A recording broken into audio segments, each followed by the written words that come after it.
ஜீவநீரோடை ஊழியங்கள் வழங்கும் இதயத்திற்கு இன்று ஒரு சிந்தனை. உகந்ததா?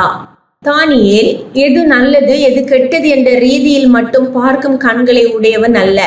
அவன் தனக்கு எது உகந்தது அல்லாதது என்ற ரீதியாக பார்க்கும் கண்களை உடையவன்.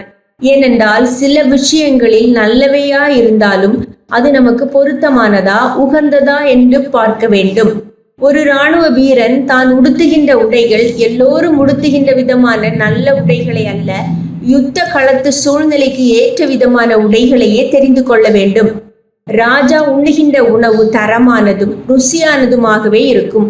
ராஜா மிக மோசமான உணவை உண்கின்றார் என்று யாரும் கூற இயலாது. ஆயினும் அப்படிப்பட்ட அரண்மனை தரமான உணவு தேவனுக்காக வாழ்வதற்கு அர்ப்பணித்த தனக்கு பொருத்தமான உணவாய் இராது என்று சிந்தித்தான். தேவனுடைய வழிகளில் நடப்பதற்கு அர்ப்பணித்த தான் சுவை மிக்கதும் பாபிலோன் தன்மை மிக்கதுமான உணவுகளால் உயர்ந்த ரகமான ஒரு பக்தி வாழ்க்கை முறைக்கு கேட்டே வரவழைக்க கூடாது என்று எச்சரிக்கையாய் இருந்தான்.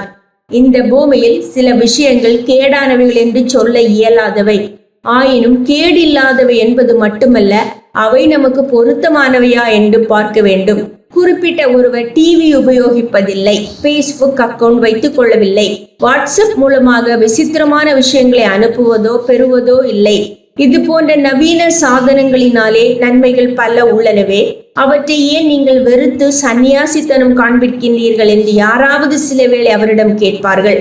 அவர் அவை நல்லதா கெட்டதா என்ற வாதத்திற்கு போக மாட்டார். ஆனால் கர்த்தருக்கு பிரியமான வழிகளில் நடப்பதற்கு வந்துவிட்ட எனக்கு இவற்றால் எந்த பக்தி விருத்தி உதவிகளும் இல்லை, அவை எனக்கு உகந்தவைகளாகவும் தெரியவில்லை என்று கூறிவிடுவார்.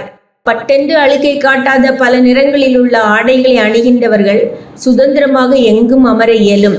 ஆனால் சுத்தமான வெள்ளை நிறை உடைகளை அணியும் ஒருவர் எங்கு உட்கார்ந்தாலும் பார்த்துதான் உட்கார வேண்டும்.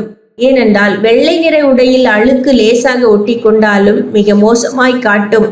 எனவே தகுதியான உகந்த இடம் பார்த்துதான் அமர வேண்டும். ஆம், உணவு, உடை, தங்குமிடம், மனித உறவுகள், வேலை, தொழில் என எந்த ஒன்றாயினும் நல்லது என்பதை மட்டும் பார்க்க கூடாது. அவை நம்முடைய நல்ல பக்திக்கும் வாழ்க்கைக்கும் பொருத்தமானவையா என்றும் பார்க்க வேண்டும். சிந்தனைக்கு, பரிசுத்தத்தை பற்றி பேச தெரிந்தவன் அல்ல, பரிசுத்தமாய் வாழ தெரிந்தவன் தான் கிறிஸ்தவன். பரிசுத்தத்தை பற்றி பேச தெரிந்தவன் அல்ல, பரிசுத்தமாய் வாழ தெரிந்தவன் தான் கிறிஸ்தவன்.